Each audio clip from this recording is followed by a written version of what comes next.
Welcome to Minutes That Matter. In this video, we will learn how to install and configure a read-only domain controller.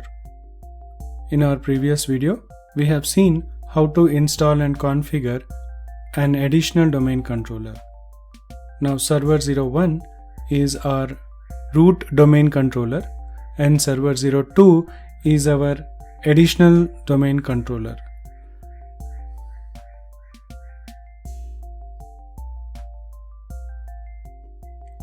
Now in Server 02, if we go to Active Directory users and computers, we will be able to see that we can create new user accounts or any Active Directory objects, because additional domain controller will allow us to modify as well as read the Active Directory data. You can see we are successfully able to create user account 4 in the additional domain controller, that is our Server 02. Okay, so let's shut down this computer for now to save the memory and processor on our base machine. And also we would like to take a snapshot of our additional domain controller.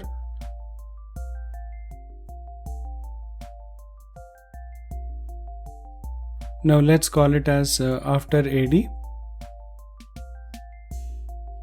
Okay, for now we don't want our additional domain controller to be running right now, so we will only keep our Server 01, that is our root domain controller, running. Now if I go to Tools and Active Directory users and computers in the Server Manager, if we check, OU01 got our new user which got replicated from the additional domain controller. We can also go for checking the DNS, and in the DNS we'll also see 3 records related to our servers, that is Server 01, Server 02, and also one client, that Client 01.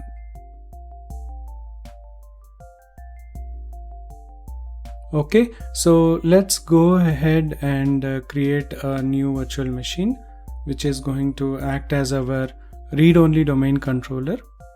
Now you might have seen the previous video of how to install Windows Server 2016 in the very first lab video in this series. So I'm going to speed up this video to save your time. Now we are using the same settings what we used for Server 02 as well. A data center edition with the graphical interface, 4 GB of RAM on this machine, but if you are using a computer with 8 GB of RAM, it is suggestible that you use 2 GB for your domain controller and 2 GB for your read-only domain controller.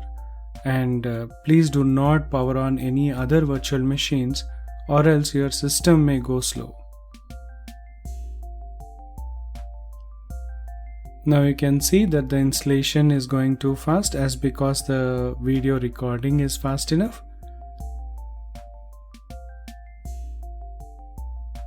You can see the installation was quite quick. Now that's because of the video which is running too fast. So on a physical real machine, when you are trying to configure something like this, it may take a little more time, obviously. Now let's provide the administrator password and log into the server. Now this is the first time we are logging into this server, and so we need to deal with post-installation configuration steps, that is installing VM tools right now. So you can see that I'm installing the VM tools right now. Now after the installation we are supposed to restart the server, but we'll choose not to.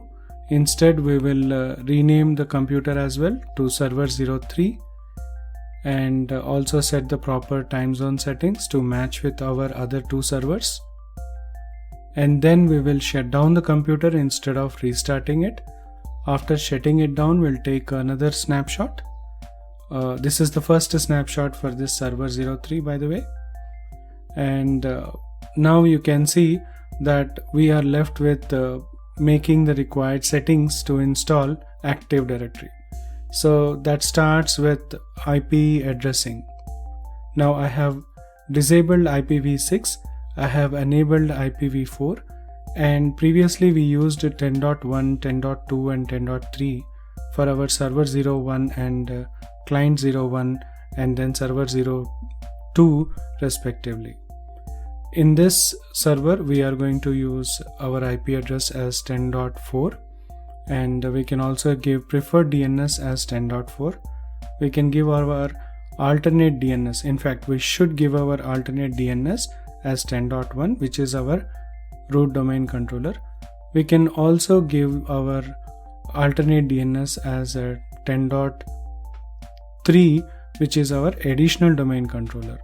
So this computer, this particular server 03, can either contact server 01 for DNS name resolution or server 02 for DNS name resolution.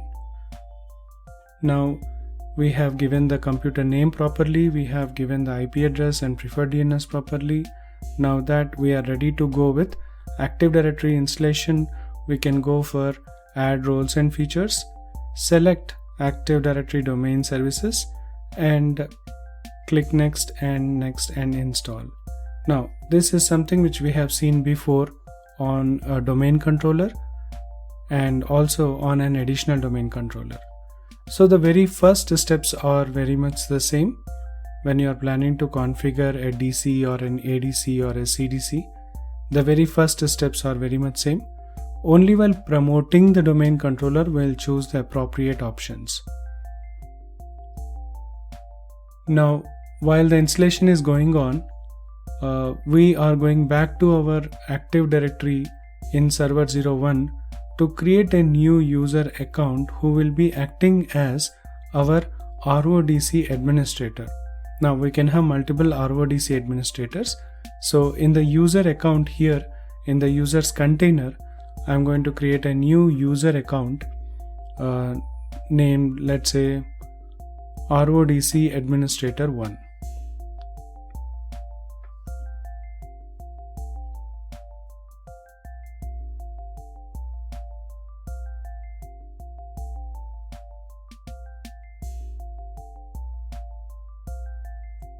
Now logon name is given RODC admin 1 and the password is also set.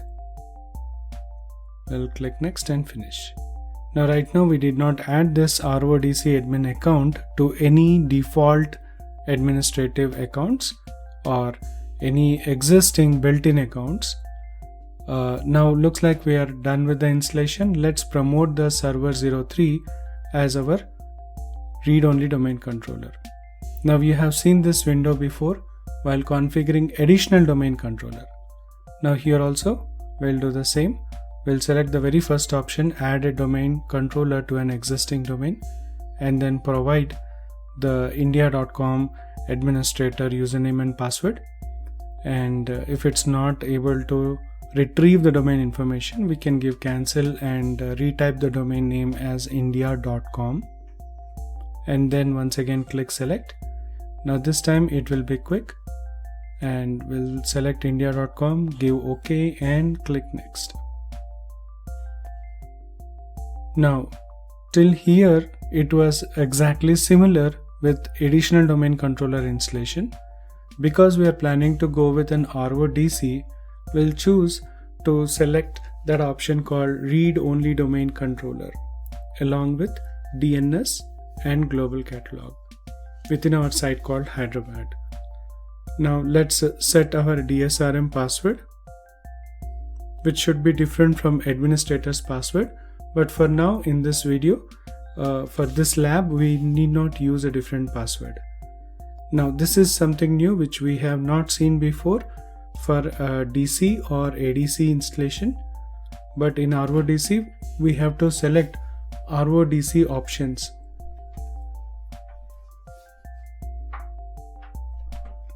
Now here we will select the user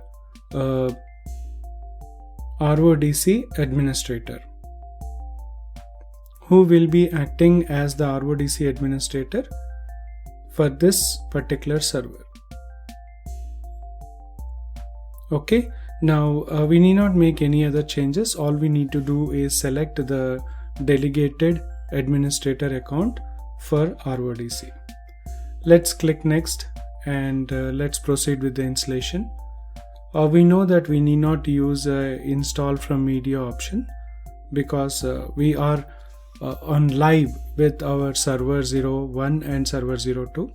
If we are planning to install Active Directory remotely offline, then we may have to choose that install from media options. For now, all we can do is just click next and see till the end of this installation steps. Now notice we have a PowerShell script which also is available for our reference to see how it can be done using PowerShell. Now let's click next and install. Now this is going to take a couple of minutes, so I'm going to fast forward this video.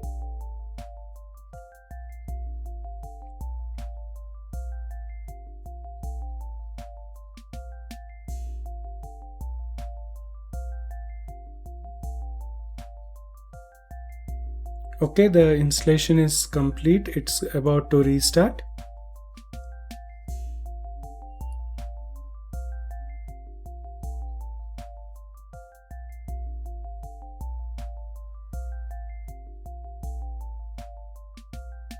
Okay, so the system has restarted successfully. We can see India/administrator account on server 03. Now that is our enterprise or domain administrator. So we will switch the user logon and we'll give RODC admin 1 and then password, because that is the delegated administrator for this particular server. So let's log in as RODC administrator 1.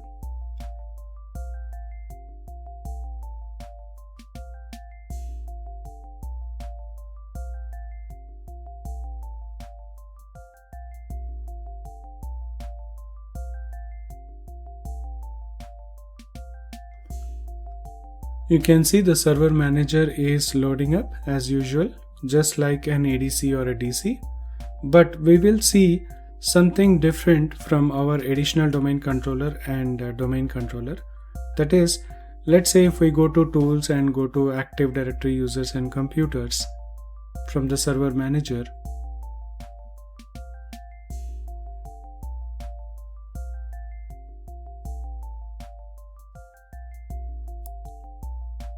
we notice that we have all our account details which are exactly same, and also we can see something new added to the domain controllers list, that is RODC computer name added to the domain controllers list. But notice that I don't have any new option when I try to create a user or an OU or something.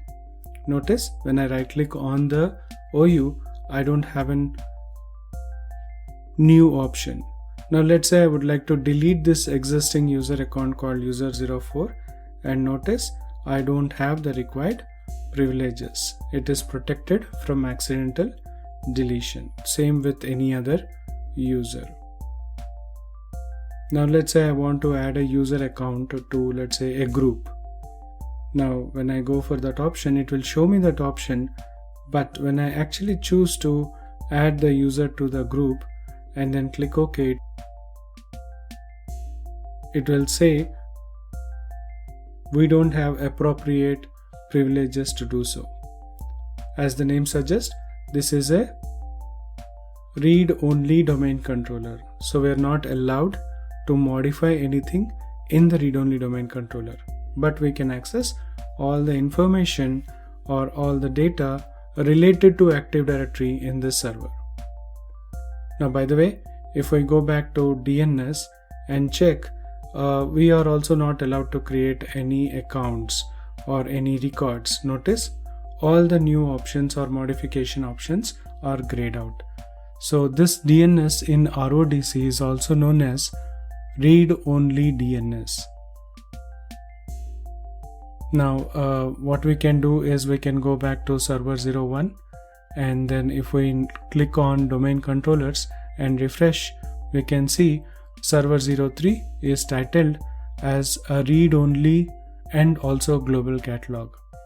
Okay, so let's shut down server 03 and also take a snapshot before we conclude this video.